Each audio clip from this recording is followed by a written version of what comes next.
diskusinya fun aja, singkat aja, dan aku pengen sinkron juga diskusinya. Jadi kalau misalnya ada teman-teman yang ada pertanyaan, sebelum keburu lupa, langsung chat aja di chat room-nya ya, untuk nanti kita bisa jawab bareng-bareng pas Q&A gitu. Oke, next. Next lagi boleh. Yes. Nah, mungkin kalau dengar nama IEEE ya, yang teman-teman tahu itu yang merupakan salah satu organisasi di ITB ya, salah satu student branch, dan mungkin teman-teman juga ngelihatnya kalau student branch selama masa pandemik ini juga angkanya terus bertumbuh gitu. Tapi sebenarnya IEEE itu apa? Nah, IEEE itu sebenarnya merupakan sebuah organisasi internasional. Jadi ini memang sebuah non-profit organization, merupakan kependekan dari Institute of Electrical and Electronics Engineers, sorry. Dan ini sebenarnya sudah diinisiasi udah dari lama banget, sekitar tahun 1800-an. Tapi IEEE by organization itu officially itu didirikan sekitar tahun 1963. Dan diinisiasi juga oleh berbagai saintis seperti Thomas Alva Edison, Nikola Tesla, dan berbagai macam saintis lainnya. Jadi memang IEEE itu dibangun dari sebuah network yang dibangun oleh mereka itu. Dari satu penemuan, mereka itu merasa bahwa mereka ini melakukan penemuan, tapi atau research atau mereka ngebuat patent, tapi mereka merasa nggak ada yang mewadahi mereka untuk melakukan itu tersebut gitu. Dan mereka merasa juga karya mereka itu belum terlindungi dengan baik. Jadi mereka membutuhkan suatu perlindungan legal ataupun juga sebuah bisa dibilang arsip ya, sebuah arsip untuk nantinya teknologi mereka ini bisa dipakai untuk kebutuhan-kebutuhan lainnya yang bermanfaat tentunya. Nah, sorry banget kalau misalnya berisik di sini. Sekarang juga IEEE sekarang udah menjadi salah satu largest technical professional organizations di bidangnya untuk advancement of technology, dan sudah ada sekitar 400.000 lebih members di 160 negara, salah satunya Indonesia. Nah, cakupannya itu apa aja? Nah, dari namanya sendiri electrical and electronics, tapi tentunya dari electrical electronics itu kan luas banget ya. Tapi kalau bisa dirangkum, kira-kira bidang-bidangnya ada di electrical, electronics, energy and power, biomedical, komputer, dan termasuk aplikasi-aplikasinya, yaitu seperti IoT, instrumentation, dan lain-lain. Jadi kalau misalnya teman-teman sering misalnya pernah ada PRD gitu ya, PRD. Nah, itu biasanya tuh laporan-laporan itu kan pakai format IEEE. Nah, itu salah satu pekerjaan juga yang dilakukan oleh IEEE, yaitu standarisasi untuk berbagai penelitian-penelitian, paper-paper, dan publikasi-publikasi. Bahkan sampai ke perangkat-perangkat kita sehari-hari gitu. Misalnya kabel listrik, kabel TV, kabel HDMI, dan lain-lain itu, tentunya itu kan mereka gimana itu bisa mereka membuat sebuah perangkat yang standarnya itu sama seluruh dunia kan. Nah, itu kan butuh konsensus. Nah, konsensusnya itu salah satunya itu yang megang itu IEEE gitu. Jadi memang IEEE itu banyak banget aplikasinya yang dipegang di kehidupan kita sehari-hari. Next, boleh. Nah, kegiatan itu sehari-hari apa aja sih? Apa cuman ngebuatin standar buat kabel doang, atau misalnya ngebuat standar buat chip elektronik doang, atau gimana? Itu enggak juga gitu kan ya. Seperti yang tadi aku bilang, IEEE itu ya memang international wide communities atau societies, dan di dalam IEEE itu ada 5 sub program gitu bisa dibilang. Yang pertama itu memberships. Jadi IEEE itu memang setiap tahunnya membuka opening memberships untuk menjadi bagian dari global network-nya mereka. Dan jadi memberships itu banyak banget benefits-nya, dan juga jadi membernya IEEE berarti kita menjadi bagian dari network-nya IEEE itu sendiri globally. Dan kita boleh mempunyai akses untuk resource-resource yang ada dalam IEEE, seperti network-nya, seperti konten edukasinya, dan juga diskon-diskon lainnya. Karena tentunya kalau misalnya kita pengen akses konten-konten seperti itu, biasanya itu kan berbayar. Nah, biasanya itu kalau untuk member IEEE itu ada diskon-diskon. Dan kedua, mengenai conference. Nah, conference ini juga mungkin familiar juga buat teman-teman semua. Conference itu biasanya itu adalah biasanya itu untuk presentasi publikasi karya-karya atau jurnal-jurnal yang udah dibuat oleh bisa dari mahasiswa, bisa dari expertise, praktisi-praktisi, maupun ya semua orang bisa membuat publikasi-publikasi ataupun jurnal-jurnal. Dan nantinya untuk jurnalnya itu nanti bisa dipublikasi bisa dibilang digital library yang bisa diakses secara resmi. Itu jurnal-jurnal tersebut harus dipresentasikan di conference terlebih dahulu, gitu syaratnya. Lalu yang ketiga ya tadi mengenai publikasi dan standar-standar. Nah, publikasi dan standar-standarnya ini juga banyak banget bidangnya, mulai dari bidang-bidang tadi aku sebutin, dan bahkan juga bisa mewadahi bidang-bidang lainnya, karena tentunya pasti hal-hal tersebut juga bersinggungan dengan misalnya ekonomi, bersinggungan dengan human resource management, dan lain-lainnya. Lalu juga communities di IEEE itu sangat diverse ya, karena tadi aku bilang ada 160 negara. Jadi kalau misalnya kalian pengen dapat perspektif, pengen ngerasain gimana bisa interaksi dengan berbagai saintis dari Afrika, dari Asia, dari Amerika gitu-gitu, ya IEEE itu bisa jadi forum yang oke banget gitu. Dan yang terakhir adalah mengenai education. IEEE ini sangat mengappreciate education, dan beberapa programnya itu adalah scholarship yang bisa didaftarin oleh teman-teman mahasiswa. Next, boleh.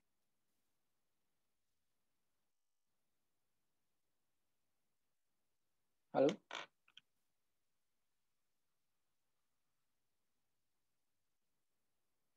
Sorry, kok di aku belum ganti ya? Oke. Nah, ini beberapa contoh spesifik program-programnya itu. Tahun lalu, sebelum corona ya tentunya, aku pernah wakilin IEEE juga, jadi delegates di IEEE International Conference of Smart Grid and Green Energy di Bali, dan itu semua dibiayain oleh IEEE ITB dan STAY untuk datang ke conference-nya. Dan di situ ya mostly ya memang karena di situ belum ada publication, jadi aku lebih ke networking dan juga sharing resources sih mengenai publication itu. Dan menarik banget di situ, ada sekitar 10 negara participate di situ. Dan aku juga ikut society-nya juga. Dua society yang aku ikut itu adalah Power and Energy Society dan IEEE Control System Society. Dan dua society ini adalah dua society yang paling besar di IEEE by number of membernya. Dan sebenarnya ini ada banyak banget society yang ada di IEEE, ada yang dari komputer, ada yang dari biomedical, dan lain-lain. Kalian bisa langsung cek di website IEEE sih sebenarnya. Memang kira-kira ya to give perspektif ya kira-kira memang masing-masing bidang itu ada society-nya. Lalu menurutku benefit yang paling gede di IEEE itu sebenarnya ya scholarship-nya itu. IEEE itu setiap tahun sering banget ngeluarin scholarship. Tergantung dengan society-nya sih. Jadi memang untuk bisa mendapatkan scholarship-nya itu biasanya itu harus jadi member of society-nya, ataupun mereka yang memang punya publication atau research di bidang tersebut yang bisa di-appreciate oleh IEEE gitu.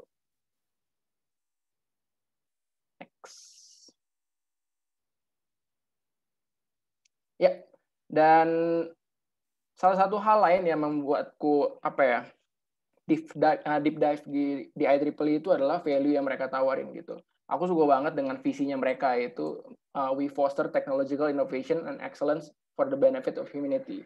Jadi memang kalau aku lihat memang IEEE ini adalah sangat value driven, dan core value ataupun core principle yang mereka terapin pun juga menurutku ya memang praktikal, dan itu diimplement di kehidupan nyata, entah itu kita sebagai mahasiswa, nanti kita sebagai praktisi kerja di korporat ataupun kerja independen dan lain-lain. Itu memang 6 value ini yang benar-benar kita harus implement untuk bisa kita nggak hanya sukses dalam kehidupan, tapi juga kita bisa memberikan added value untuk kehidupan kita dan kehidupan sesama.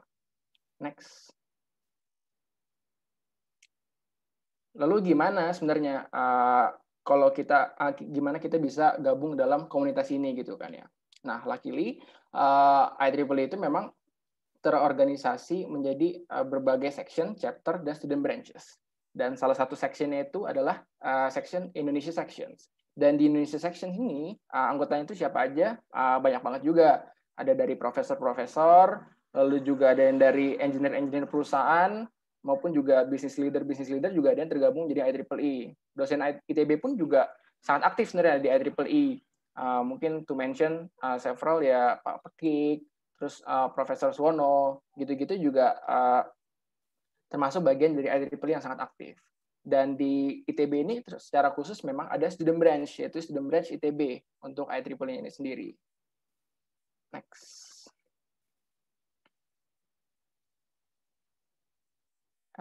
Ya, oke. Dan di IEEE ITB student branch ini kita punya visi ya untuk visi dan misi ya, tepatnya gitu, untuk mengempower dan enlighten society through solutive digital technology. Jadi memang kita sangat fokus untuk menggarisbawahi, untuk memberikan bottom line kepada 3 kata ini, solutive digital technology. Jadi kita sebisa mungkin untuk membuat semua program kita, semua kegiatan kita, maupun semua interaksi kita di dalam IEEE ITB itu sepraktikal mungkin. Karena tentunya ya sekarang ini ya untuk resource ke education, untuk resource ke konten udah banyak banget bisa diakses di mana-mana. Nah, yang kita kekurangan itu adalah practicality-nya, gimana kita bisa mengimplement hal-hal tersebut di lapangan. Gitu. Next.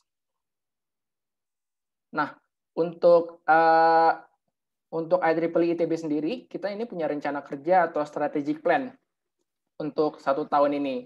Sebenarnya untuk batch aku itu sebenarnya udah dimulai dari bulan Februari 2020 kemarin sampai nanti kita ada transisi di Februari 2021 dilanjutkan oleh batch selanjutnya. Dan untuk 1 tahun ini kita fokus untuk digitalization sebagai strategic plan kita 2020-2021. Nah, digitalization ini apa gitu? Ya, by definition, digitalisasi yaitu mengubah proses dari analog menjadi digital. Dan kita berusaha untuk meng-highlight itu agar bagaimana proses digitalisasi ini itu bisa membantu atau mempermudah kehidupan kita sehari-hari. Nah, kita udah narrow down implementasinya menjadi 4 subtopik. Yaitu pertama mengenai di bidang energi, di bidang mobility, lalu ketiga di bidang industrial, dan yang terakhir yang kita sekarang lagi kerjakan dan kita sangat fokus di bidang ini itu di bidang kampus atau education. Boleh next. Nah, ini salah satu perwujudan kita untuk meng-highlight isu-isu yang tadi kita udah bilang gitu ya mengenai digitalisasi. Jadi kita meng-highlight di sini itu kita meng-highlight 3 industri. Yang pertama itu bulan September lalu kita ngadain IEEE Talk. IEEE Talk mengenai autonomous electrical vehicle. Jadi study case-nya itu kita secara khusus pengen menganalisa gimana bisa mengimplementasi ekosistem driverless car di ibu kota baru di Indonesia. Nah, di saat itu kita langsung tuh kita pengen ngundang expertise-nya karena ya the best way to learn is actually from the best, right? Jadi kita pengen dapat perspektif langsung dari Pak Menteri Budi Sumadi, lalu juga dari Pak Hamam Riza atau BPPT, lalu juga dari expert Smart City, Prof. Suwono, dan juga Business Development dari ST Engineering, Kritika. Lalu juga selanjutnya kita juga ngadain IEEE Talk serupa juga meng-highlight industrial automation, itu digital transformation di bidang industri. Itu untuk meng-highlight aplikasinya, bagaimana mempercepat proses bisnis, meningkatkan efisiensinya, dan lain-lain. Sama kita juga mengundang Menteri Ristek Brin, Prof. Bambang Brojonegoro, CEO Siemens, Pak Prakash, dan juga CEO Honeywell.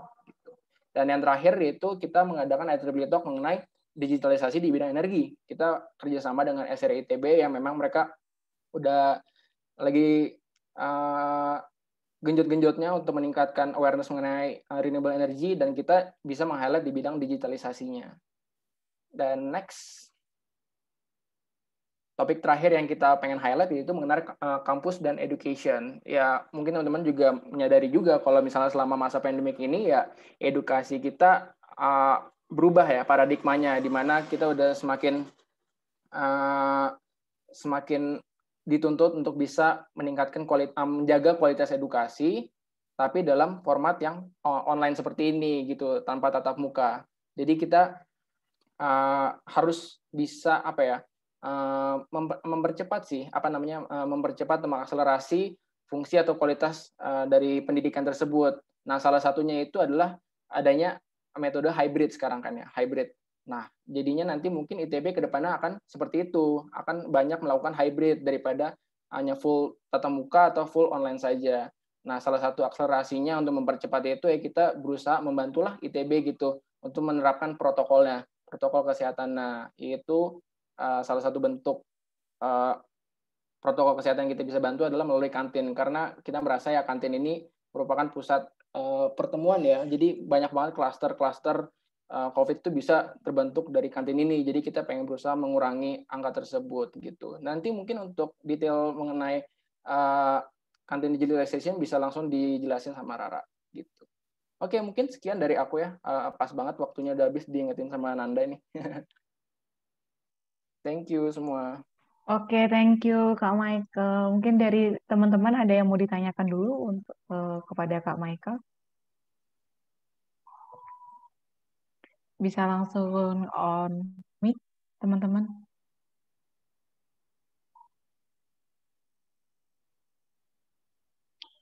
Kalau nggak ada, mungkin aku aja yang tanya ya Kak. Oke, Jadi boleh. tadi kan konferensinya di Bali gitu ya Kak ya. Itu gimana Kak teman-temannya dan apa aja yang dilakuin di conference di Bali itu Kak? Kalau boleh tahu. Ya, ya. Waktu itu kebetulan dari ITB aku doang ya, karena ada berbagai hal gitu. Memang ada constraint-nya, jadi diperbolehkan delegates dari ITB itu satu. Nah, mungkin untuk teman-teman sama mahasiswanya itu yang ada di sana paling ya teman-teman dari Udayana, dari Student Branch Udayana. Jadi memang di sana juga ada IEEE Student Branch juga Udayana.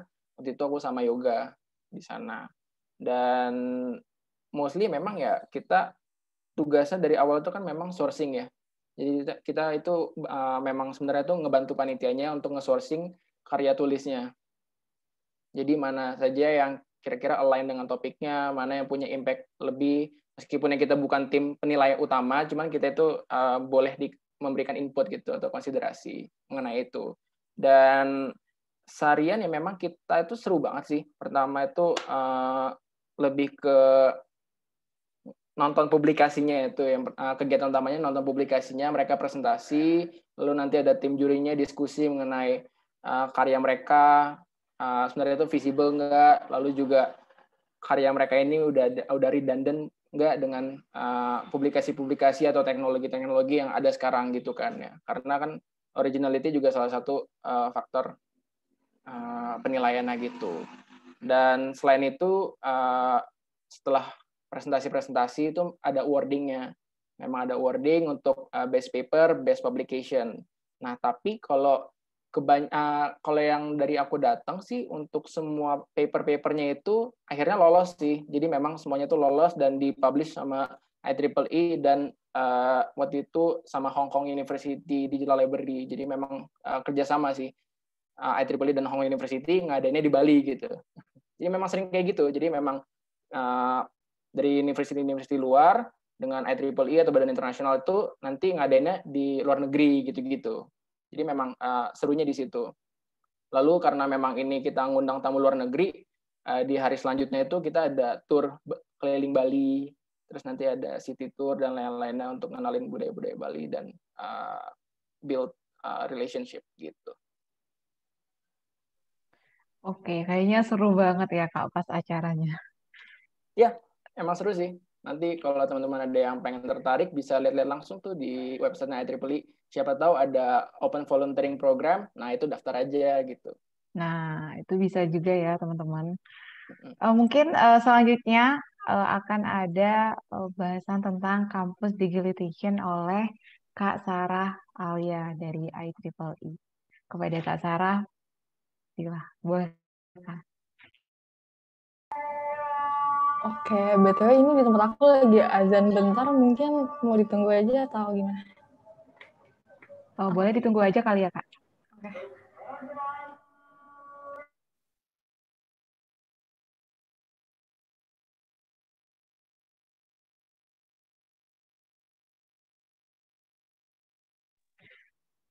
Oh iya Kak Michael, aku ada pertanyaan satu lagi nih Kak. Tadi kan Kak Michael nge-mention tentang scholarship ya. Kalau scholarshipnya itu seperti apa ya Kak? Apakah bisa diikuti oleh mahasiswa dari ITB atau memang ada ketentuan tertentu? Ya, macam-macam sih. Scholarship-nya itu nggak ada strictly, maksudnya background-nya apa, terus tujuannya apa, dan lain-lain gitu. Jadi selama kalian mempunyai background yang, selama kalian mempunyai drive yang align dengan visi mereka ngadain scholarship itu, misalnya kalau kayak, aku ambil contoh, IEEE Power and Energy Society gitu ya. Kan mereka memang visinya itu untuk mendeliver awareness mengenai teknologi-teknologi energi di dunia ini kan sekarang ya. Jadi kalau memang kalian mempunyai kegiatan-kegiatan ataupun riset-riset yang ke arah sana, ya besar kemungkinan kalian diterima untuk dapat scholarship-nya itu. Nah, scholarship-nya itu bentuknya apa? Biasanya itu bentuknya fund sih, paling general fund, terus juga ada akses biasanya itu akses untuk student exchange, hal-hal semacam itu. Dan paling sering, tapi case-nya itu adalah lanjut ke S2. Lanjut S2 atau doktoral atau PhD. Nah, biasanya itu 3 hal tersebut sih yang paling sering jadi case-nya ataupun jadi target untuk scholarship-nya. Jadi kalau memang align dengan itu, bisa langsung apply aja ke Power Energy Society. Gitu. Itu berarti bukan dibuka batch sekian. Jadi kita sendiri yang apply ke IEEE ya Kak? Kadang-kadang dibuka batch-nya, tapi nggak teratur gitu sih. Jadi bisa ngajuin request kalau misalnya udah jadi membernya gitu. Oke. Oh, Ini Rara kayaknya udah selesai nih. Ya nih mungkin langsung next aja kali ya, atau gimana nih? boleh sih Kak, boleh langsung. Kan tadi udah di-mention juga sama Kak Michael gimana tuh digitalisasi kantin kayak apa. Pasti teman-teman juga pada penasaran. Boleh dilanjut sama Kak Rara. Oke. Pertama halo teman-teman semua, kenalin lagi nama aku Sarah Alia, di sini sebagai Project Manager of IEEE ITBSD.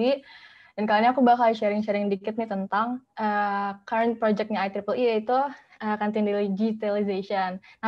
Tapi sebelum aku mulai jelasin tentang project ini ngapain aja, mungkin aku bakal jelasin dikit nih tentang kenapa sih, how do we came up with this project, kayak gitu. Nah, jadi seperti yang udah Michael bilang, mission dari IEEE ITBSD adalah to empower society through solutive digital technology. Jadi kita ingin bisa target kita adalah society untuk bisa berkontribusi kepada masyarakat melalui solutive digital technology. Jadi kita ingin mencoba menyelesaikan permasalahan-permasalahan di sekitar kita dengan inovasi berbasis teknologi. Oke, mungkin next. Ini adalah mentor-mentor kita yang ngebantu overall project dan activities di IEEE ITBSD. Terus mungkin next lagi. Oke. Nah, jadi as we all know ya, COVID-19, this pandemic tuh has disrupted all the economical aspect gitu. Dan salah satu yang terdampak besar yang ada di sekitar kita juga adalah salah satunya itu kantin-kantin di ITB. Yang mana biasanya kantin-kantin di ITB ini kan konsumen utama mereka adalah kita kan, mahasiswa ITB, ribuan mahasiswa ITB nih yang biasanya sehari-hari datang ke kampus untuk belajar dan pasti ujung-ujungnya bakal makan juga. Nah, cuman karena adanya pembatasan kegiatan dan pandemi ini, tentunya mereka mau nggak mau harus menutup bisnis mereka, dan jadinya mereka harus mikir lagi gimana caranya mereka untuk bisa mendapatkan pendapatan dan lain sebagainya. Nah, tapi meskipun begitu, dengan ditemukannya vaksin dan lain sebagainya, tentu kita pasti optimistic that this pandemic, however long it is, pasti bakal selesai gitu. Pasti bakal ada ujungnya lah. Dan kita pasti juga harus memikirkan how do we handle the post-pandemic situation. Bagaimana kita bisa transisi nih dari kondisi yang pandemik seperti ini menjadi kondisi normal atau mungkin new normal yang udah nggak normal seperti sebelumnya. Seperti itu. Dan meskipun adanya pembatasan itu, tentu ada kebutuhan dasar yang tetap harus dipenuhi, yaitu makanan ini sendiri, karena it's essential kan, it's our basic needs, dan pasti makanan ini dibutuhkan untuk kita bisa menjalankan kegiatan sehari-hari. Jadi pasti ketika kampus sudah buka, kantin juga pasti bakal buka gitu ujung-ujungnya. Nah, cuman sebenarnya kalau kita lihat lagi sebagai mahasiswa di ITB, tentunya untuk kita bisa dapetin kebutuhan makanan itu tuh ada banyak opsi lain gitu, nggak cuma kantin. Dan pastinya nanti kalau misalnya kita udah balik nih ke kampus, COVID itu kan pasti bakal masih menjadi isu kan. Dan interaksi yang berlebihan tentunya masih menjadi concern kita semua gitu. Dan akibatnya tentu mungkin ada beberapa orang yang jadi berubah gitu preferensinya dalam memenuhi kebutuhan makanannya ke cara-cara yang lebih aman dan lebih mudah, misal lewat GoFood atau GrabFood seperti itu. Nah, tapi tentu kita pengen nih supaya kantin-kantin ini tetap bisa dapat banyak konsumen, dan gimana caranya supaya kita bisa bantu kantin-kantin ini untuk tetap bisa menjalankan bisnis mereka. Seperti itu. Nah, jadi kita nyoba nih cari permasalahannya. Sebenarnya apa aja sih permasalahan yang ada di kantin-kantin yang ada di ITB. Jadi kita coba tuh dig deeper on the problems, cari permasalahannya lebih dalam lagi dan lebih luas lagi. Gitu. Next. Oke. Nah, jadi gimana sih sebenarnya kantin di ITB itu sebelum COVID? Nah, kita coba nanya ke mahasiswa-mahasiswa dan juga dari pengalaman-pengalaman pribadi kita juga kayak gitu. Nah, yang pertama, uncertain crowd and uncontrolled queuing system. Jadi karena jadwal mahasiswa-mahasiswa ITB itu beda-beda gitu ya, jadi tuh kadang keramaian di kantin tuh nggak tentu gitu, dan juga ada beberapa kantin yang lokasinya tuh kapasitasnya kecil, sehingga kalau lagi rame itu tuh jadi antriannya rada nggak kekontrol atau panjang banget dan sangat menumpuk dan sangat bertumpuk-tumpukan gitu. Ditambah lagi mahasiswa tentunya dengan kesibukannya masing-masing pasti bakal mungkin kayak berebutan ya, kayak cepet-cepetan untuk bisa dapetin makanan yang ingin mereka dapatkan gitu. Nah, akhirnya karena ketidaktentuan itu juga mengakibatkan adanya uncertainty in queuing and waiting time. Jadi kita tuh pas ngantri tuh kayak nggak tentu gitu. Kita udah nungguin, bisa jadi kita diselak orang, atau kita udah nungguin ternyata antrian di depannya panjang banget. Dan juga ditambah lagi bisa jadi setelah kita ngantri atau apapun itu, ternyata stoknya bisa jadi udah habis atau nggak ada. Nah, permasalahan-permasalahan ini tentunya bakal mengakibatkan adanya series of problems lainnya. Misal kita jadi telat kelas, atau kita telat rapat, karena anak ITB kan kegiatannya banyak kan rapat kayak gitu kan. Terus bisa jadi juga mungkin ada beberapa yang jadi memutuskan untuk nggak makan dan lain sebagainya. Jadi ada ketidakefisienan nih di sistem kantin di ITB. Next. Oke. Nah, terus kita juga coba nanya-nanya nih ke penjual-penjual kantin yang ada di ITB, kalau menurut mereka gimana sih sebenarnya sistem kantin yang ada sekarang kayak gitu. Dan beberapa problems yang sempat di-mention adalah yang pertama, uncontrolled queue at prime time. Jadi kalau lagi rame banget tuh ngantrinya suka mengular, dan karena rame banget juga kadang jadi overwhelming juga buat mereka dalam menerima pesanan dan lain sebagainya. Terus juga karena COVID gini, jadi keramaian itu juga jadi salah satu concern para penjual kantinnya juga, seperti itu.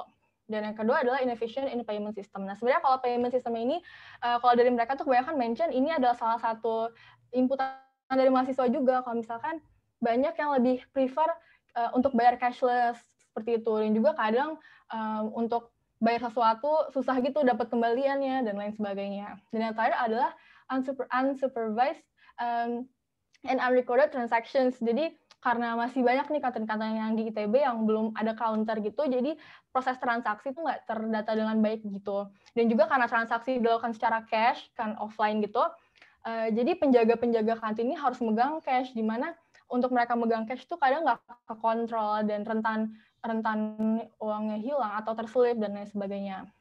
Nah, jadi dari permasalahan-permasalahan tersebut, kita coba olah dan coba cari solusinya. Next. Nah, terus kita juga coba nanya-nanya nih ke mahasiswa mengenai sistem kantin di ITB yang saat ini kan. Dan most of them tuh ngerasa kalau misalkan dengan adanya COVID ini, urgensi untuk memperbaiki sistem kantin yang ada di ITB, terutama through digitalization, itu jadi cukup krusial dan penting untuk dilakukan dalam rangka menjalankan health protocol juga, dan juga untuk membantu kantin-kantin di ITB tetap menjalankan bisnisnya. Nah, dari permasalahan tersebut, dari penemuan tersebut, akhirnya next.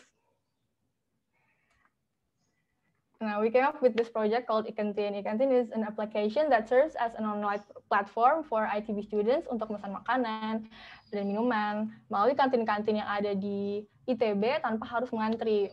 Dalam rangka untuk mengimprove kantin sistem yang ada di kantin, dan juga cara kita dalam membantu untuk mengconduct health protocol di ITB. Nah, untuk pengimplementasian dan perencanaan project ini sendiri sebenarnya kita juga ada collaboration nih sama teman-teman dari HMIF ITB, Himpunan Mahasiswa Informatika ITB, dalam menyusun infrastruktur application-nya dan lain sebagainya kayak gitu. Jadi kita ngajak juga mereka untuk sama-sama bantu menyelesaikan permasalahan kita bersama-sama seperti itu.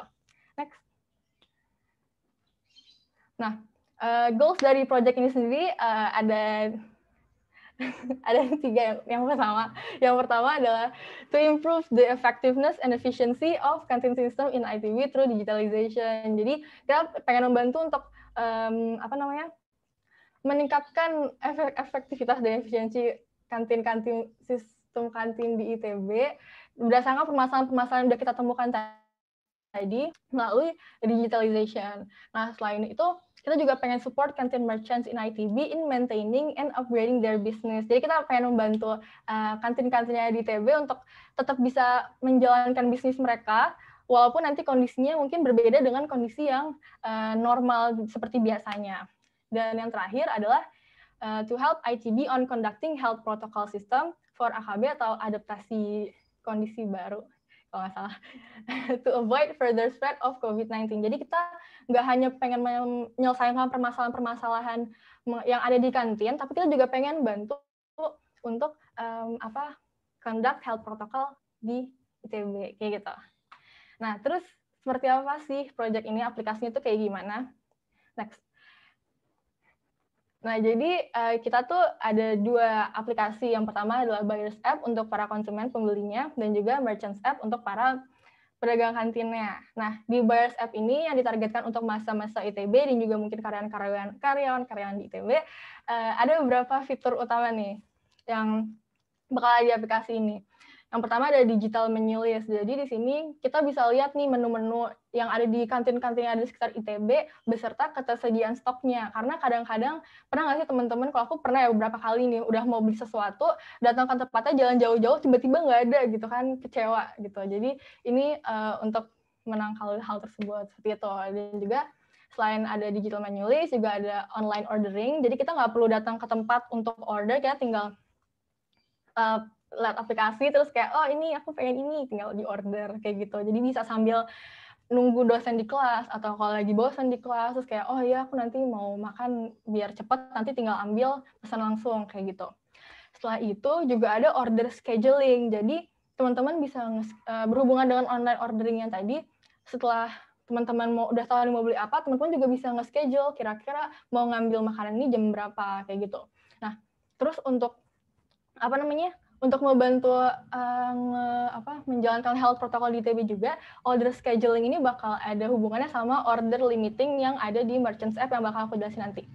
Dan juga yang terakhir adalah e-wallet integration. Tentunya ini untuk membantu supaya ada cashless, pembayaran bisa transaksi bisa dilakukan secara cashless.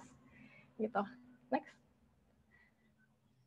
Nah, terus kalau yang di aplikasi yang ada di Merchants App yang untuk pedagang-pedagang di sekitar kantin-kantin di ITB, itu ada beberapa main features. Yang pertama ada transaction list. Jadi mereka ada list transaksi yang sudah dilakukan, yang sudah diterima di hari tersebut gitu, ada listnya, sehingga juga bisa membantu mereka gitu dalam menganalisis penjualan mereka, kayak misal, oh hari ini ternyata yang banyak beli tuh yang ini, atau enggak, oh hari ini ternyata paling ramai jam segini, dan lain sebagainya. Jadi bisa membantu mereka juga nih dalam menyusun strategi-strategi bisnisnya. Setelah itu juga ada automated order sorting. Jadi pesanan yang masuk bakal langsung diurutkan gitu berdasarkan waktu pengambilan dan juga waktu inputnya seperti itu. Jadi membantu mereka dalam menentukan prioritas mana sih order-order yang harus disiapkan terlebih dahulu kayak gitu. Setelah itu juga ada e-wallet integration. Jadi supaya mempermudah transaksi juga, Jadi mereka bisa menerima pembayaran secara cashless, dan yang terakhir adalah order limiting. Nah, order limiting ini tuh fitur di mana untuk setiap jangka waktu tertentu itu ada batasan pemesanan gitu. Bisa disesuaikan dengan misal kondisi kantin mereka, misal nggak terlalu besar, maka misal setiap 15 menit hanya bisa menerima 5 sampai 10 pemesanan. Nah, hal ini tuh untuk mencegah adanya kerumunan akibat pengambilan makanan, karena kita pasti kalau mau ngambil makanan juga memungkinkan adanya ngantri gitu kan. Jadi untuk meng-avoid hal itu, diadakannya fitur order limiting. Seperti itu. Next. Nah, cara kerjanya tuh seperti apa sih? Nah, untuk pemesanannya sendiri sebenarnya pasti teman-teman juga udah kebayang gitu kali ya, kira-kira seperti apa. Jadi pertama, ordernya di-input dulu, jadi kita tentuin mau pesan apa, mau pesan jam berapa, terus kita bayar, terus ordernya masuk ke dalam aplikasinya merchants, habis itu langsung di-sort dan diproses sama merchants-nya, dan ketika udah siap, udah jadi, si merchants bakal mengkonfirmasi lagi di aplikasinya, dan notifikasi kesiapan ordernya bakal masuk ke aplikasinya si yang beli, dan setelah itu udah selesai. Nah, dari situ pembeli juga bisa ngasih review dan ngasih feedback atas pesanan-pesanan mereka ke merchants-nya, sehingga juga bisa jadi inputan gitu untuk para pedagang-pedagang kantin ini mengenai kualitas-kualitas makanan yang mereka buat, kayak gitu. Next. Nah, terus dari adanya aplikasi ini nih, kira-kira tuh impact-nya tuh apa gitu ke si users-nya, yaitu konsumen dan juga si pedagang kantinnya. Nah, yang pertama adalah pastinya ease ordering and order processing. Jadi untuk kita para mahasiswa itu pasti akan mempermudah dalam pemesanan juga. Jadi kita tinggal nggak perlu datang jauh-jauh untuk pesan, kita it's just only on one click di HP untuk menentukan apa yang mau kita beli gitu. Dan juga untuk pedagang kantin sendiri juga akan mempermudah karena jadi mereka jadi tahu urutan yang mereka order yang harus disiapkan dan lain sebagainya. Nah, setelah itu, ini juga time efficient karena we don't have to spend waktu yang biasanya kita gunakan untuk ngantri, waktu yang bisa kita gunakan untuk ngantri bisa digunakan untuk hal-hal yang lain, misal untuk ketemu teman atau ngerjain PR sebentar, dan lain sebagainya, sehingga waktu kita dapat digunakan dengan lebih efisien, seperti itu. Nah, selain itu, juga reduces crowd. Nah, ini tentunya cukup penting ya, terutama di masa transisi COVID ini, di mana kerumunan yang terlalu besar ini cukup menjadi concern kita semua. Jadi dengan adanya aplikasi ini, harapannya bisa mengurangi jumlah crowd yang ada di kantin-kantin di ITB, seperti itu. Setelah itu, juga eases cash flow controlling, jadi mempermudah mereka dalam menentukan transaksi-transaksi yang sudah terjadi dan lain sebagainya, yang bisa juga digunakan sebagai analisis bisnis mereka gitu, yang udah aku jelasin tadi. Dan yang terakhir adalah, dan yang menurut aku juga sebenarnya cukup penting juga, adalah untuk to increase product exposure. Jadi dengan adanya aplikasi ini juga bisa sebagai marketing, tempat marketing juga untuk para kantin-kantin di ITB dalam menjual makanannya. Karena kalau misalnya dipikir-pikir, sebenarnya kantin-kantin di ITB tuh biasanya kita tahu kantin-kantin di ITB, toko-toko jualan-jualannya itu ya karena kita udah datang ke sana, atau enggak kita dapat rekomendasi dari teman gitu kan. Mereka nggak ada marketing yang benar-benar konkret gitu yang menunjukkan ke kita kalau mereka jualan ini, seperti itu. Jadi ini juga bisa membantu mereka untuk nge-expand bisnis mereka dan mengambil konsumen yang lebih banyak lagi, seperti itu. Next. Nah, terus kenapa sih why implementing this is very crucial dan sangat beneficial juga? Yang pertama adalah sustainable for long-term use, karena pastinya makanan dan kantin itu pasti bakal terus ada gitu ya, dan dengan adanya aplikasi ini harapannya misalkan ada problem-problem baru yang ada di kantin, atau misal ada problem-problem lainnya, itu bisa di-improve juga dengan meng-improve si aplikasi ini gitu. Selain itu juga to ensure protocols to avoid new cluster emerge. Jadi seperti yang udah dibilang, karena harapannya bisa mengurangi kerumunan, sehingga harapannya juga bisa membantu mengconduct health protocol di ITB. Dan yang terakhir, dan yang menurut aku yang paling penting adalah innovation culture allow students to innovate and create impacts. Jadi salah satu kenapa aku pengen nge-share juga nih tentang project ini ke teman-teman adalah harapannya ini bisa nunjukin juga nih ke teman-teman dan bisa jadi penyemangat juga kalau misalkan kita tuh bisa memberikan impact gitu ke sekeliling kita dengan potensi yang kita miliki seperti itu. Dan juga kalau ngomongin kampus digitalization kita sebagai masa kampus, aku sih mikirnya pasti kita tahu gitu permasalahan-permasalahan yang ada di kampus ini. Tapi harapannya kita tuh jangan cuma points out what the problems are, tapi juga bisa menjadi answer of those problems gitu. Kalau bisa kita juga bisa berpartisipasi dalam menyelesaikan permasalahan-permasalahan tersebut kayak gitu. Next. Nah, jadi ya ini ada sedikit quotes gitu ya. We're entering a new era, the era of digitalization, and implementing these narratives is an obligation as a human. Jadi harapannya kita semua nih sama-sama bisa terus berinovasi, peka terhadap permasalahan-permasalahan di sekitar kita, dan berusaha untuk menyelesaikan permasalahan-permasalahan tersebut. Dan mungkin dari penjelasan aku tentang proyek yang lagi dijalin sama IEEE ini, aku yakin banget sebenarnya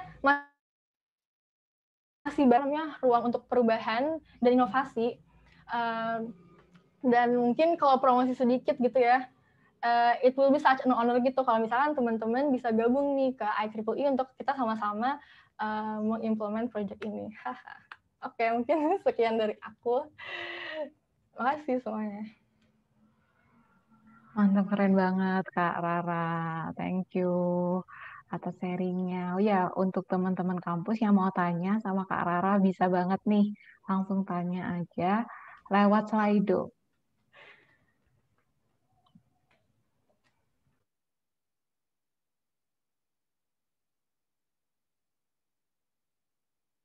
Mungkin bisa ditampilin dulu ya Slido-nya.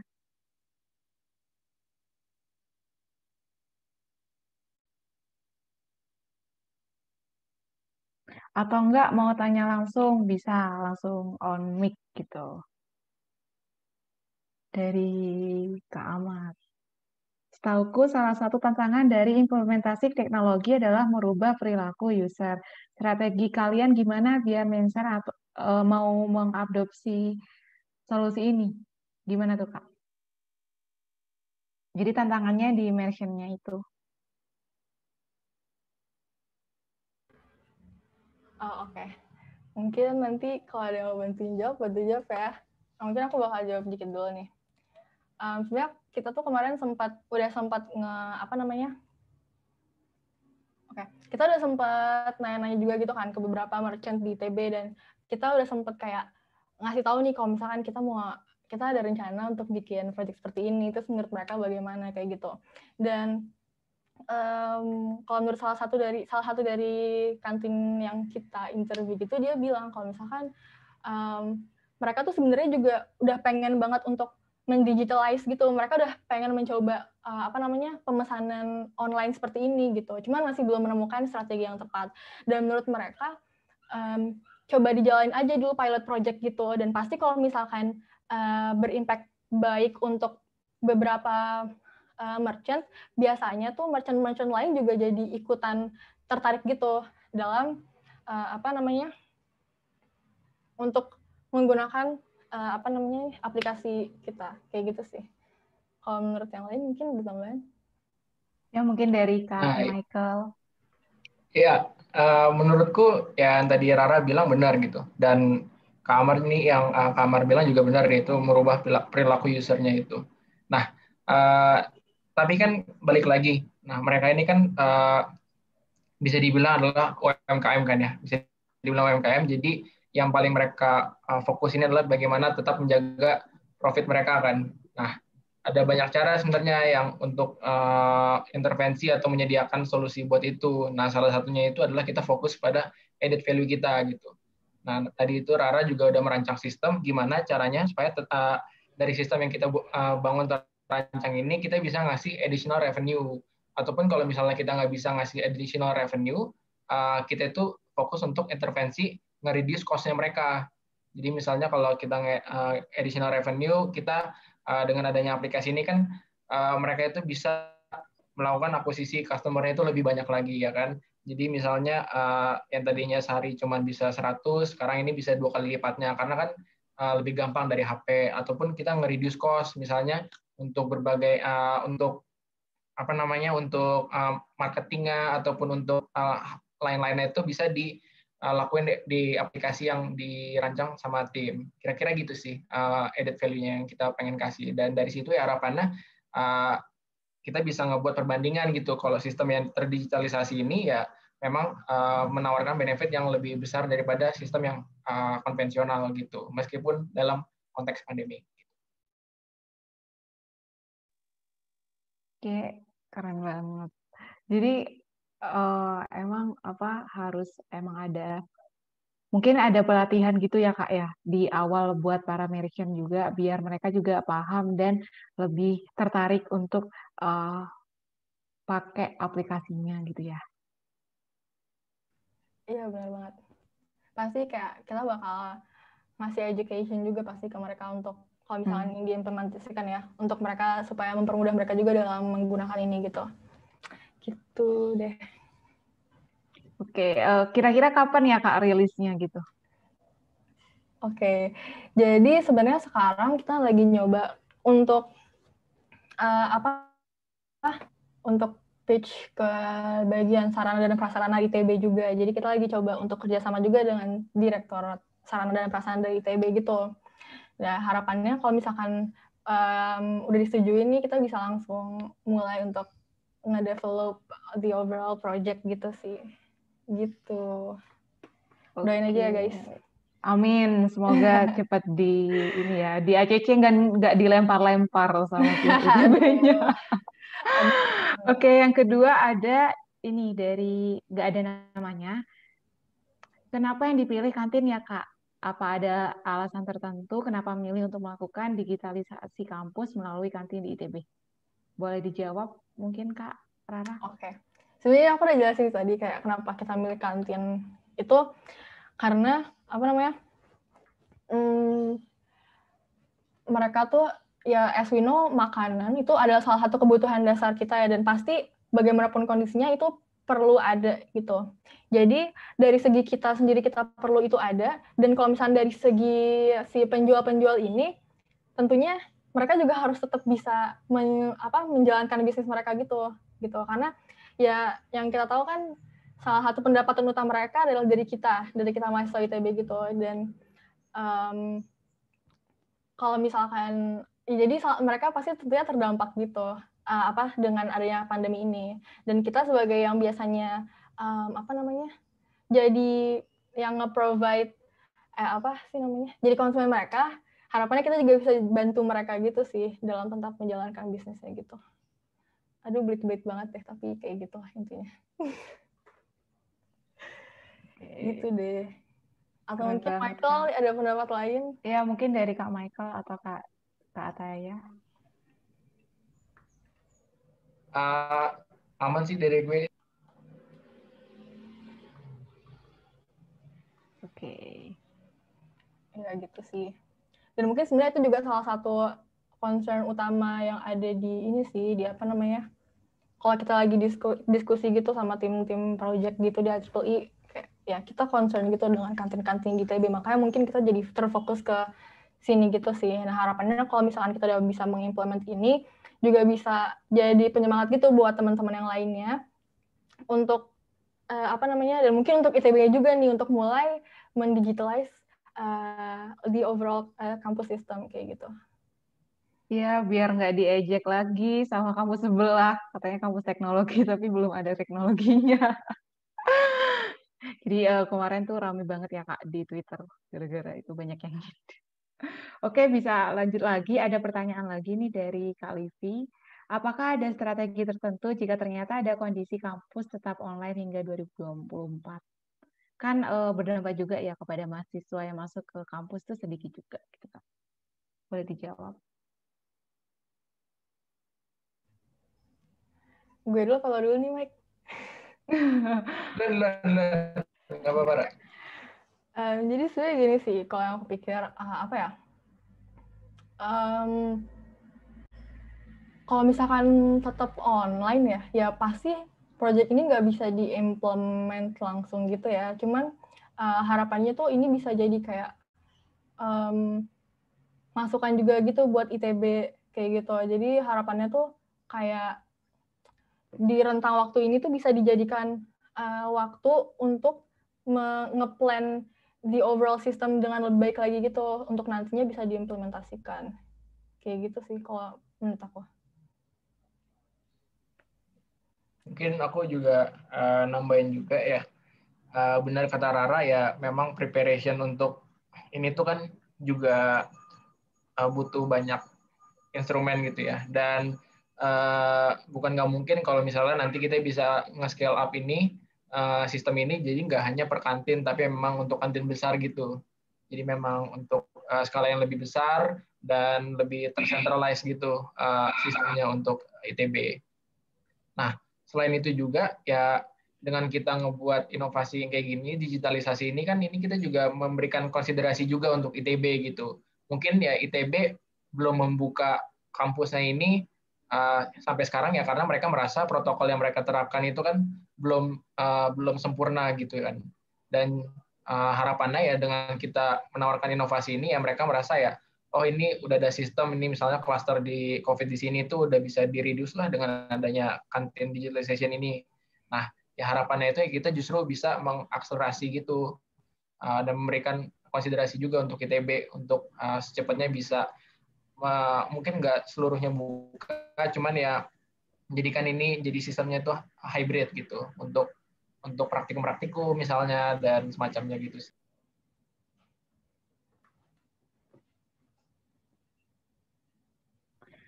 Oke, Kak. Dan ini ada pertanyaan lagi dari Kak Fawas. Izin bertanya, Kak, bagaimana TPP dapat berperan dalam digitalisasi kampus ini? Mungkin ini dari anak-anak yang TPB yang penasaran mau ikut IEEE. Boleh dijawab dulu, Kak. Ini siapa Nah, nih mau Kak. jawab nih? Ya jadi jawabannya kalau jawaban marketing intinya join aja IEEE ITBSB ya, nanti bentar lagi dibuka oprek ya.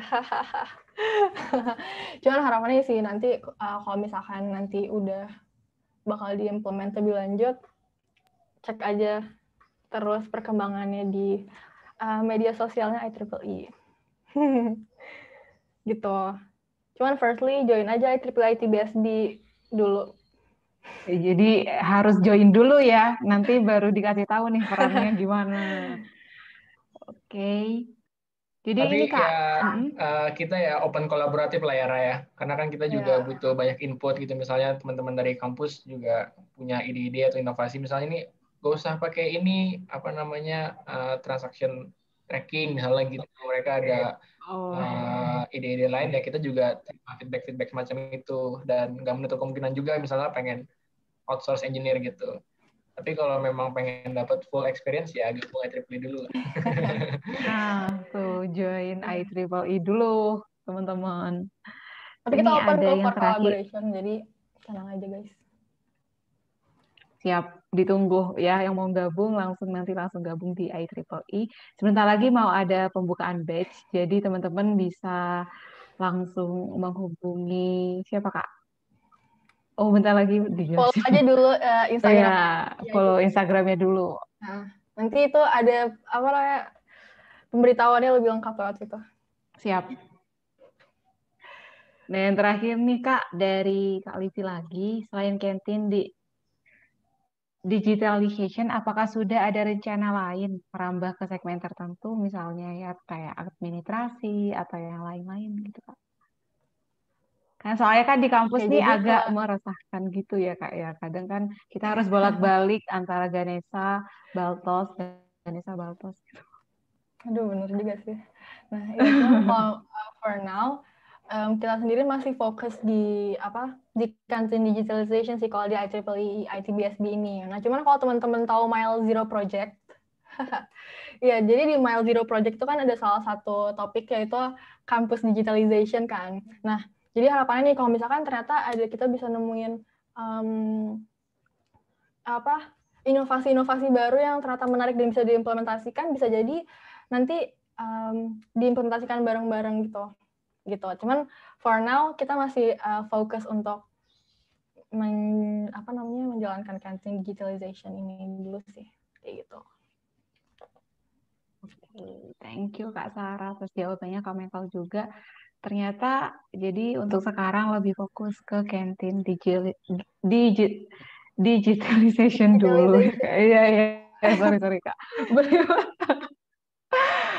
Oke, teman-teman kan tadi kan udah sering di-mention ya, harus gabung di IEEE, harus gabung di IEEE. Nah, apa sih benefit dari IEEE kalau misalnya gabung jadi IEEE? Nah, benefitnya ini akan disampaikan oleh Kak Ataya Sakra. Nah, buat Kak Ataya boleh untuk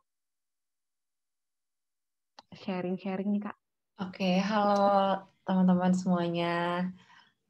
Kenalin lagi ya, nama aku Ataya Sakra, boleh dipanggil Taya. Terima kasih Vio atas kesempatannya dan juga teman-teman dari kementerian. Nah, untuk teman-teman yang masih ada di sini nih, tadi kan udah dijelasin ya sama Michael dan juga sama Rara tentang profil IEEE ITB Student Branch in general dan juga upcoming project-nya nih tadi menarik banget dan super insightful ya tentang project yang sedang dilakuin itu tentang e-canteen. Nah, sekarang selanjutnya aku pengen ngasih pemaparan sekaligus tema penutup juga. Apa sih sebenarnya benefit yang bisa kita dapetin dengan being a member of IEEE ITB Student Branch. Nah, what can we offer you gitu ya? Ada beberapa hal yang bisa teman-teman dapetin nih ketika teman-teman join sebagai member di IEEE ITB Student Branch. Boleh next?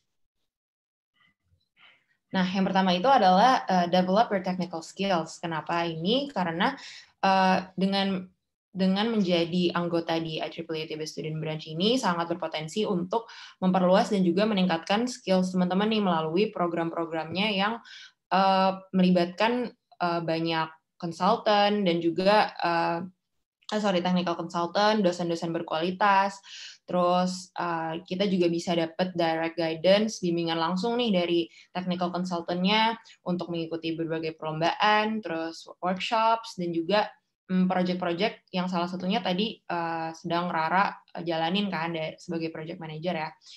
Salah satunya tadi e-canteen itu. Nah, ini ada beberapa contoh acara program kita yang paling kiri itu ada IEEE Enlighten, ini baru akan dilaksanain minggu depan.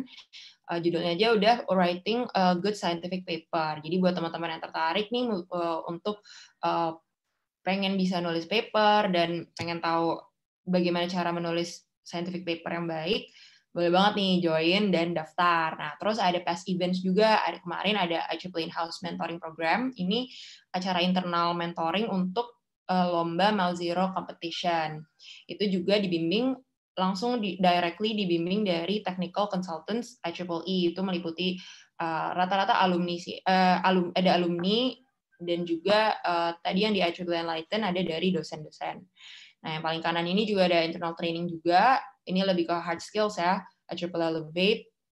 Ini kemarin itu tentang introduction to DevOps using AWS, Amazon Web Services, dan juga tentang GitHub.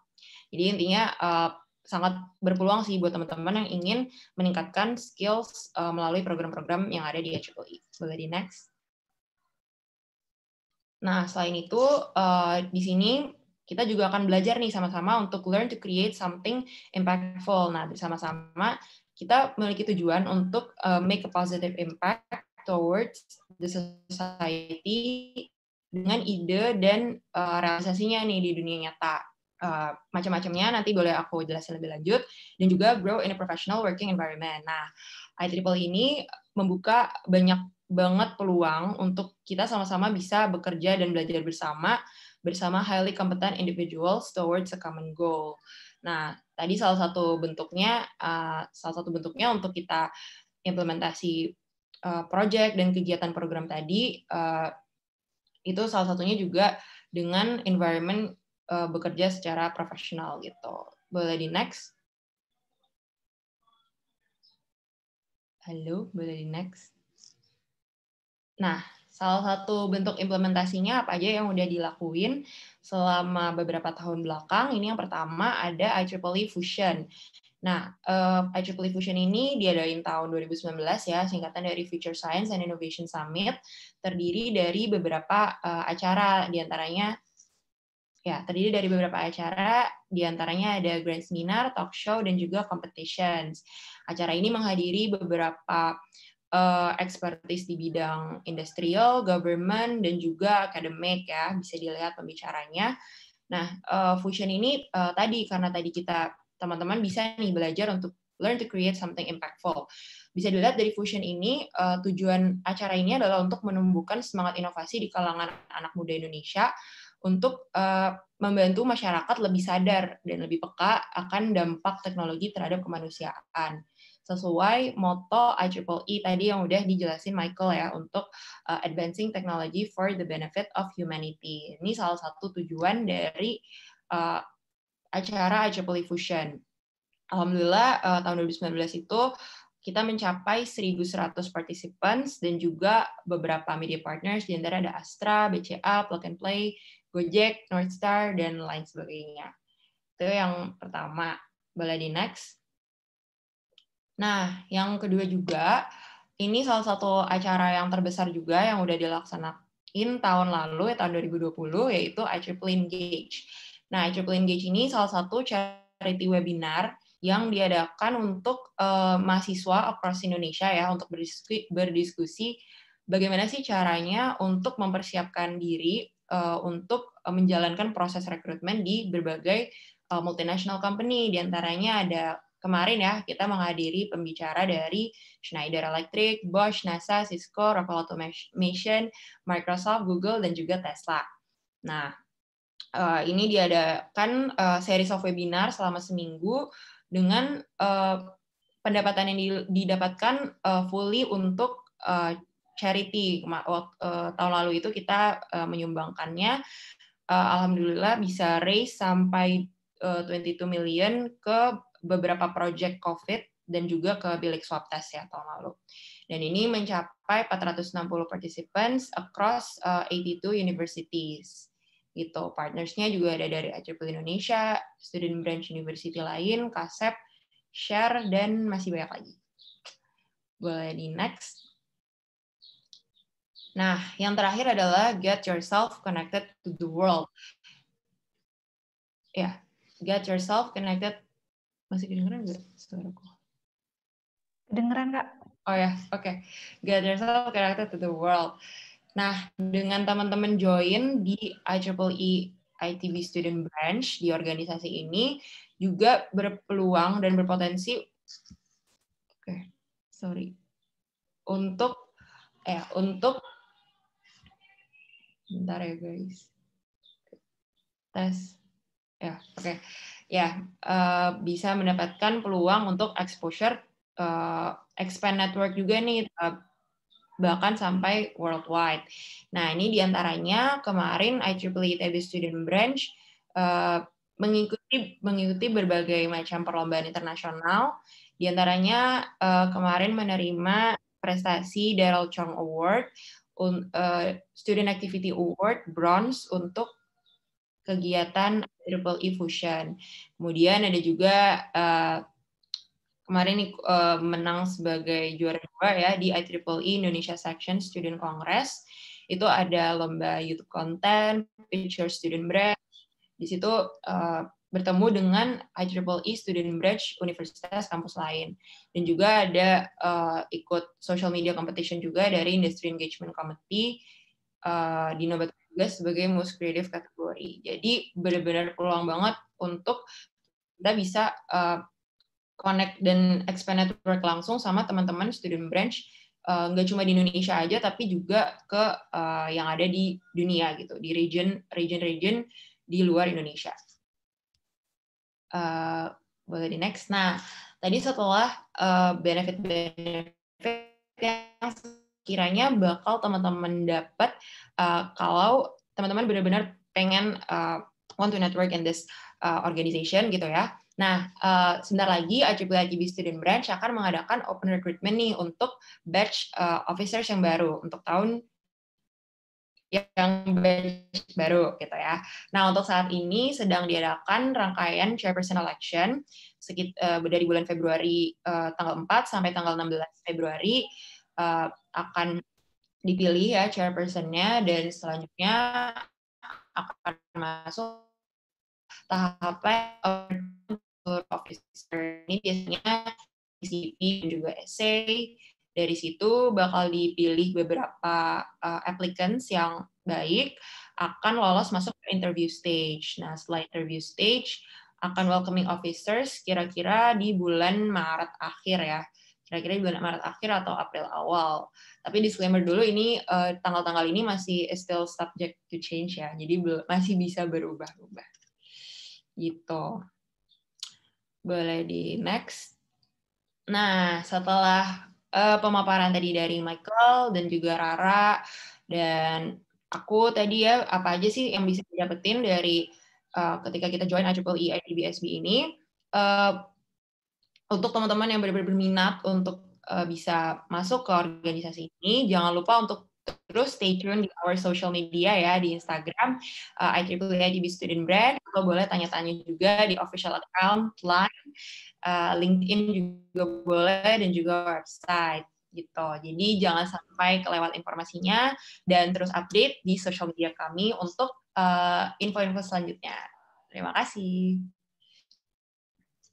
Terima kasih Kak Ataya atas pemaparannya, keren banget ya. Nah teman-teman kalau mau gabung di IEEE bisa di-follow dulu Instagramnya, karena nanti di-update tanggal open batch-nya, jadi kalian bisa langsung ikutan. Mungkin dari teman-teman ada yang mau tanya sama Kak Ataya, Kak Sarah, atau Kak Michael?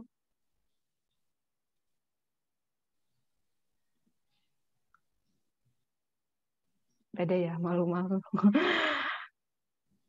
Kalau nggak aku aja yang tanya Kak. Kalau misalnya dari kakak-kakak sekalian nih, pengalamannya apa aja sih yang didapat dari IEEE berdasarkan pengalaman kakak-kakak sendiri?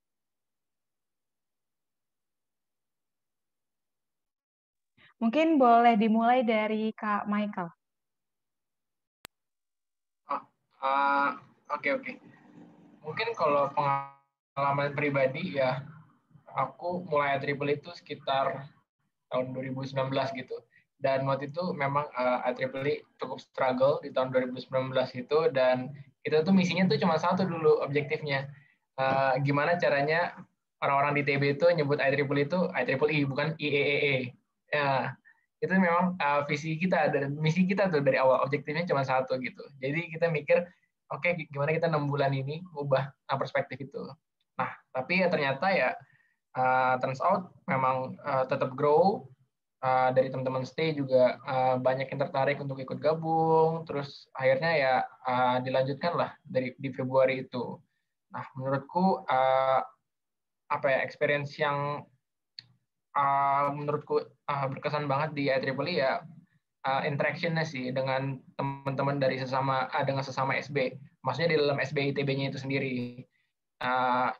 Aku bisa bilang kalau ya teman-teman di SB ITB itu ya memang orang-orangnya itu datang dari background yang beda-beda kan ya, dan mereka juga punya interest yang beda, punya passion yang beda, dan menurutku ya punya diverse community seperti itu, terus bisa connect dan akhirnya ngebentuk atau ngejalanin acara bareng, program bareng, dan proyek bareng, itu ya aku sangat appreciate sih hal-hal semacam itu.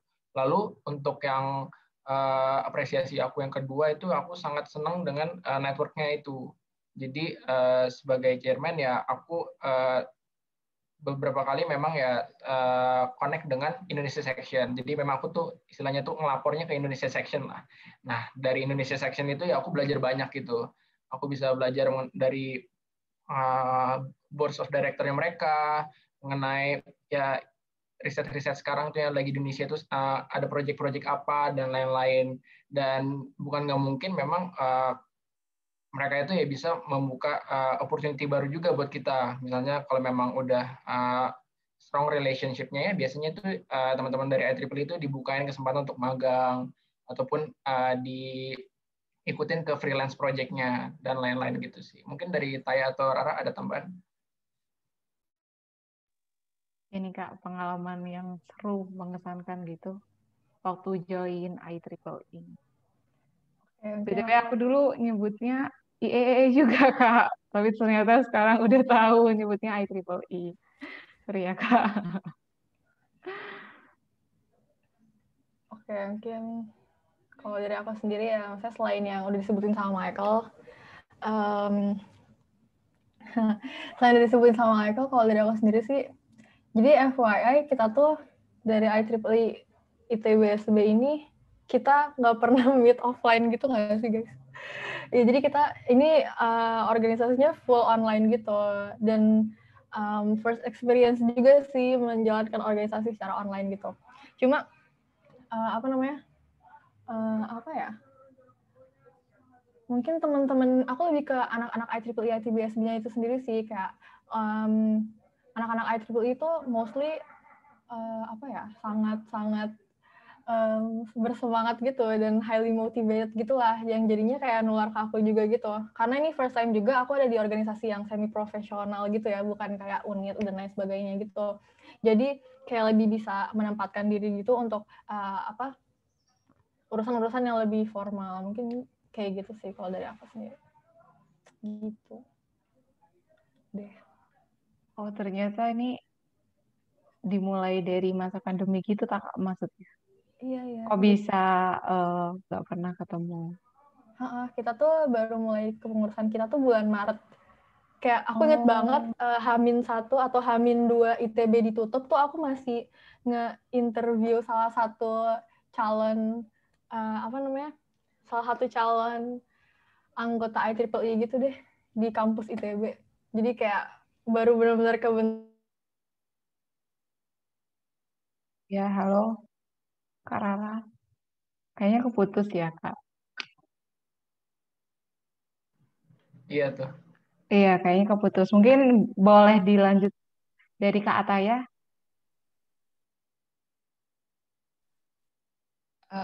Oke. Aku lanjut.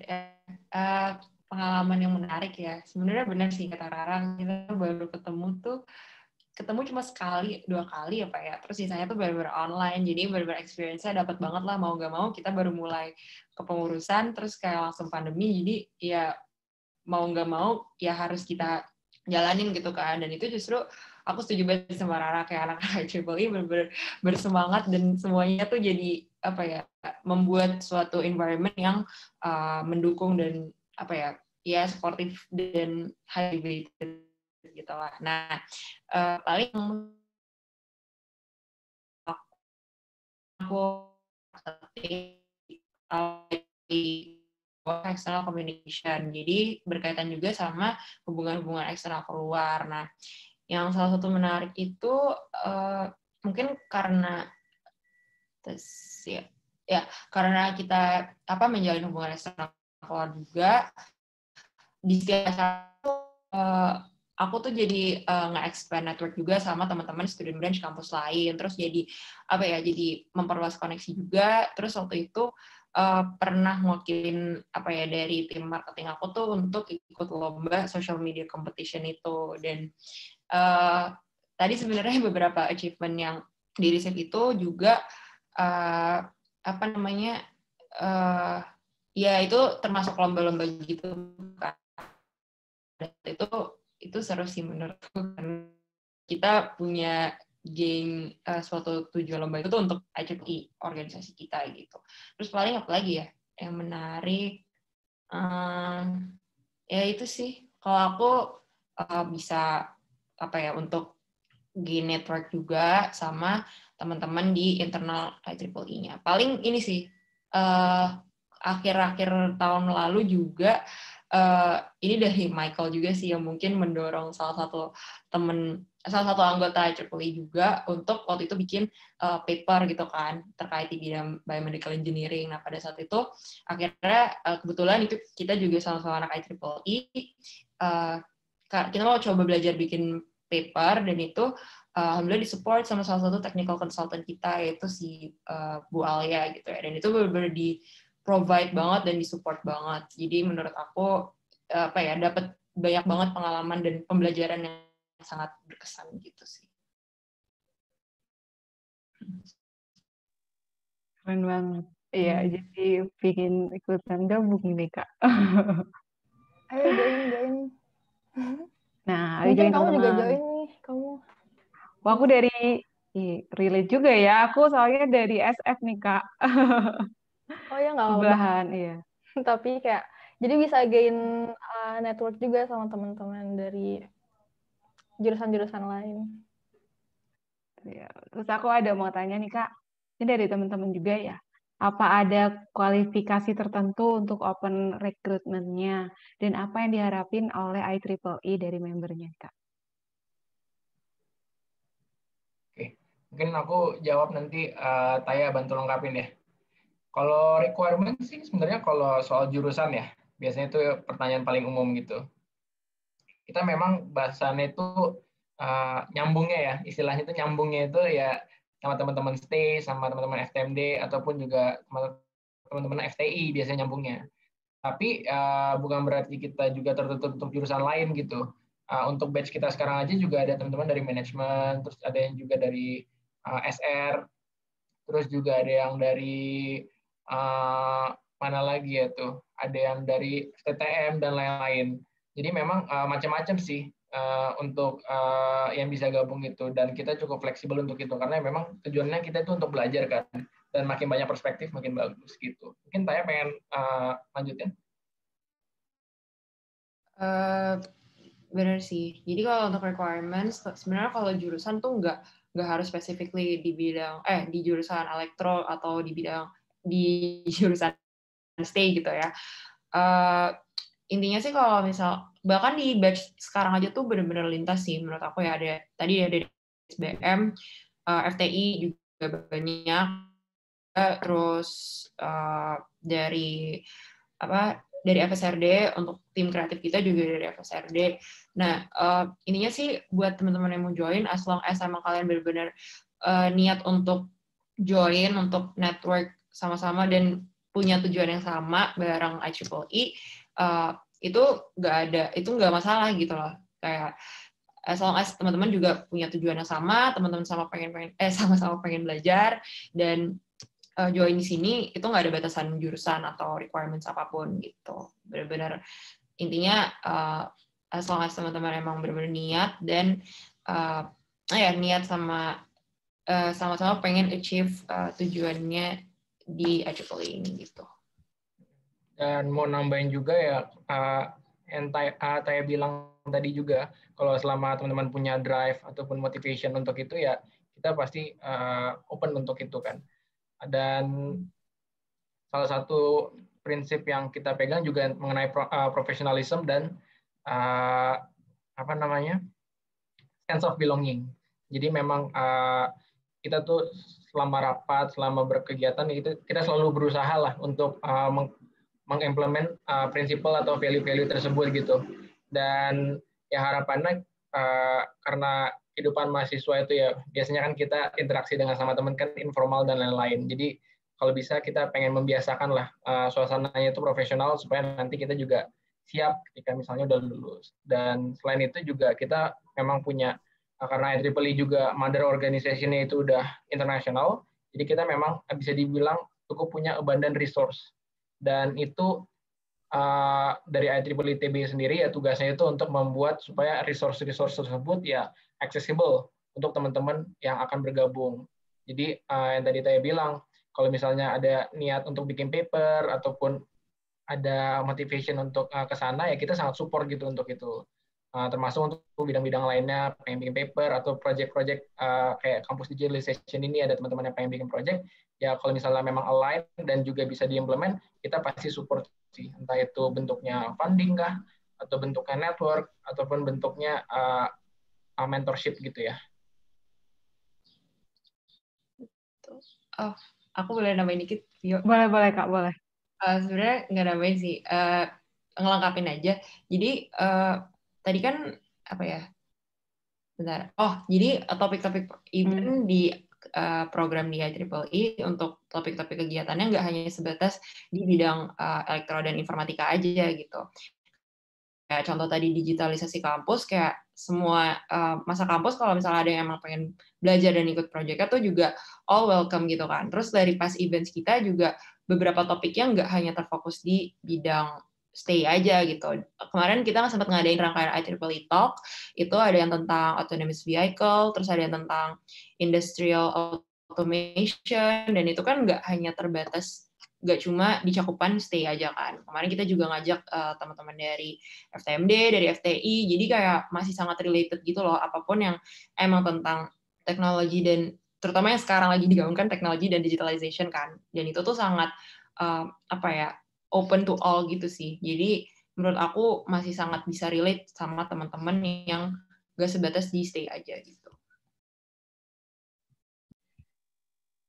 Nah, kalau misalnya kayak gitu kan, kalau yang di luar jurusan, di luar stay, atau di luar FTMD, atau di luar FTI gitu, apa aja sih Kak skill set yang dibutuhkan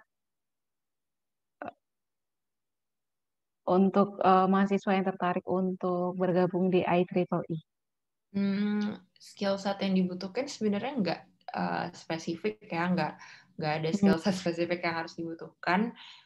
Asal tadi kalau misalnya teman-teman punya willing untuk join, itu harusnya bisa gitu ya. Tunjukin aja gitu selama proses rekrutmen nanti. Kalau misalkan emang teman-teman mau, paling kan nanti sesuai juga aja sama mungkin divisi apa nih yang tertarik. Kalau misalkan emang pengen lanjut ngembangin project bareng Rara tadi, mungkin bisa masuk ke divisi project atau paper dan competition gitu. Terus kalau misalnya emang pengen expand network juga sama teman-teman di luar, di student branch luar, boleh masuk ke XCOM gitu-gitu. Jadi ya tergantung juga sih kayak kalian pengen apply-nya tuh di divisi apa. Tapi sejauh ini sih emang nggak ada skill set khusus gitu sih, gitu yang dibutuhkan. Jadi ini ya Kak, nggak terbatas untuk mahasiswa stay aja gitu. Yang penting komitmen kali ya Kak ya. Karena kan kalau misalnya ikut organisasi, apalagi kita dalam keadaan online gitu, komitmen kan yang paling penting. Ya, dan nanti biasanya juga ada orientasi gitu ya, Taya, periode orientasi juga di awal-awal, misalnya udah masuk divisi, dan kita tuh biasanya memang ada orientasi untuk ngenalin cara kerja kita, working culture, dan ngebiasain dengan pace kerja kita itu, misalnya komit mau hari apa, dan lain-lain gitu sih. Dan ya itu balik lagi ya, karena memang skalanya juga mahasiswa ya, pasti tentunya bisa disimbangkan antara kuliah dan IEEE gitu.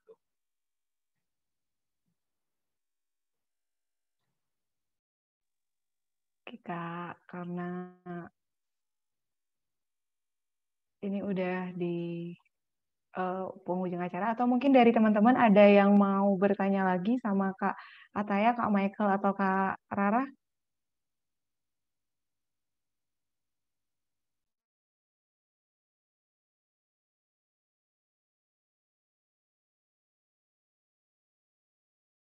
Ya, 1, 2. Dari aku Ya. palingan Taya mungkin ada yang mau disampaikan ya, Taya, terakhir. Oh, boleh Kak Ataya. Intinya buat teman-teman yang tertarik atau masih ragu atau sebenarnya pengen, jangan lupa untuk terus stay tune aja di social media kita. Jangan lupa follow IEEE ITB-SB. Di situ bakal banyak info-info, jadi jangan sampai ketinggalan karena bentar lagi banget bakal open recruitment untuk next batch gitu. Jadi jangan sampai kelewatan. Jadi aku udah. Nah, mungkin dari Kak Michael atau Kak Rara, ada tambahan Kak? All good, Vio. Thank you banget udah diundang nih sama KM. Kita banget bisa gabung dalam community ekosistemnya ini ya. Aku senang banget karena tahun ini tampaknya komunitas-komunitas kayak kita gini didukung dan di-encourage untuk ngasilin karya lebih lagi gitu sih. Jadi thank you banget Vio, thank you banget Kak Amar dan teman-teman semua yang udah datang. Iya, sama-sama Kak. Jadi teman-teman, eh, terima kasih sudah hadir di acara kali ini. Kemudian untuk jangan lupa daftar di IEEE dan pantengin terus Instagramnya. Ya, kalau misalnya kalian masih penasaran, kita ada masih community talk yang batch ketiga dengan Asrai dan AIC tanggal 30, dan ada seminar juga sama Kak Umar tentang human management, human resource management, dan strategi manajemen di pandemic era. Dan ada juga tentang branding komunitas tanggal 25 sama Kak Vika. Jadi kalau misalnya teman-teman mau ikutan lagi bisa langsung daftar ya. Oh ya, untuk teman-teman juga jangan lupa untuk isi feedback di bit.ly/feedback CT2. Oke, sekarang ada penyerahan sertifikat dari Kak Amar selaku Menteri dari Kementerian Pergerakan Internal dan Komunitas. Kepada Kak Amar, dipersilahkan. Mungkin dari Kak Amar kasih 1-2 buah kata dulu nih Kak. Saya kan sama-sama. Halo semuanya. Dari Halo. BG ku ini ya, agak jelek gitu ya. Maaf ya. Selamat malam semuanya.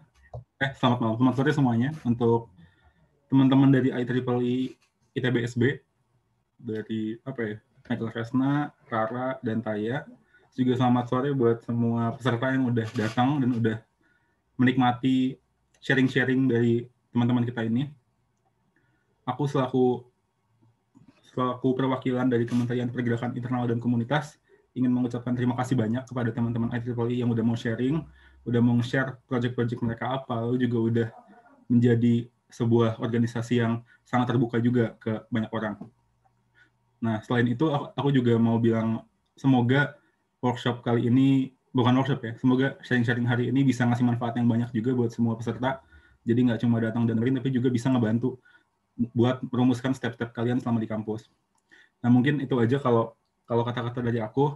Semoga kedepannya hubungan antar komunitas di dalam kami ITB bisa lebih bagus dan bisa mempromosikan kemajuan yang lebih besar lagi gitu.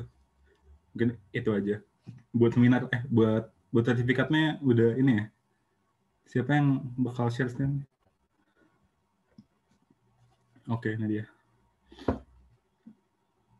Pertama buat Michael Kresna, makasih banyak Kresna ya. Thank you, Kamar. Selamat nih, dikit lagi udah mau pensiun ya dari chairman. Iya nih. Oh ya, boleh foto dulu deh Kak Michael sama Kak Amar. Yang bertugas boleh didokumentasikan.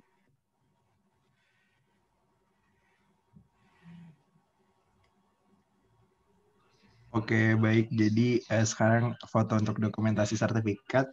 Nanti aba-abanya ada di aku. 1, 2, 3. 1, 2, 3. Oke. Thank you, Will. Ya, sama-sama, Kak. Ya, oke.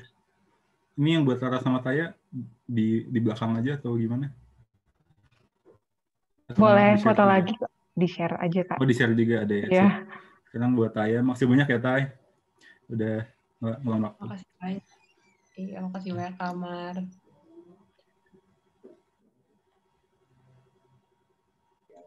Ya, selanjutnya untuk foto dokumentasi selanjutnya untuk Kak Ataya. Mungkin aba-aba dari aku. 1, 2, 3. 1, 2, 3. Oke. Thank you, Will. Yang terakhir, Kak Amar. Oke, yang terakhir ini dia buat Rara.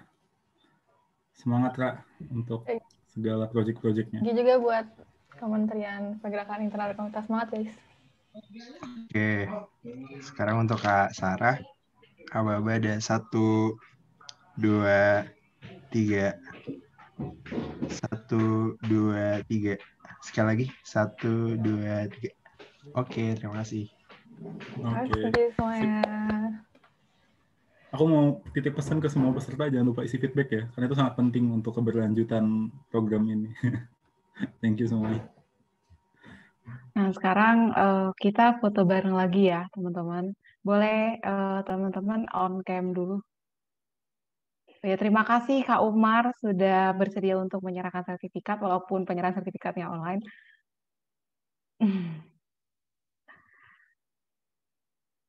Makasih juga Vio.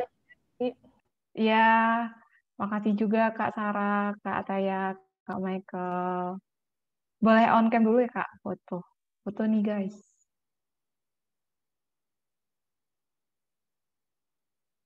Kak Ataya.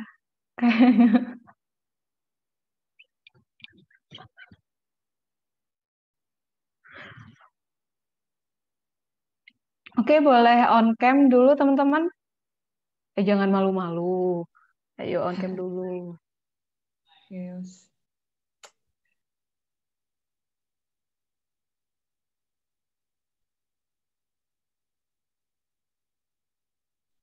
Nggak mau on cam lagi semua? Nah. Oke, jangan lupa isi feedback di bit.ly/feedback CT2, F-nya besar, CT-nya besar.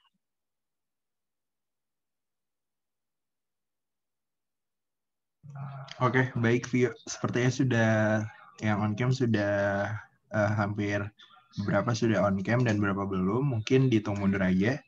10, 9, 8, 7, 6, 5, 4, 3, 2, 1. Oke, sekarang fotonya formal dulu, nanti habis itu foto bebas. Aba-aba ada di aku ya. 1, 2, 3. Oke, ulang maaf. 1, 2, 3. Oke, sekarang gaya bebas boleh. Oke, gaya bebas. 1, 2, 3. Sekali lagi. 1, 2, 3. Oke, terima kasih semuanya. Thank you ya, Vio dan Kak Amar. Iya, makasih banyak juga Kak Ataya, Kak Sarah, Kak Michael. Terima kasih juga kepada teman. Iya, terima kasih juga kepada teman-teman yang udah menyempatkan waktunya. Jangan lupa isi feedback dan jangan lupa ikut seminar. Kak Ataya, Kak Michael, Kak Sarah juga bisa ikutan seminar tentang strategic management in pandemic era sama human resource management yang akan dibawain oleh Kak Umar pada tanggal 26 Januari. Terus tanggal 27-nya ada tentang branding komunitas yang akan dibawakan oleh Kak Vika, dan ada komunitas batch 3 yang akan dibawakan oleh Astrai dan ICA. Tanggal 30. Oke, jangan lupa ikutan. Thank you juga buat Saski yang udah menghubungi kita. Oh iya, Saski, thank you Saski. Thank you, Saski. Thank you juga Kak, udah mau isi acaranya. Ya, thank you Kak. Thank you banget, makasih banget udah mau isi acara.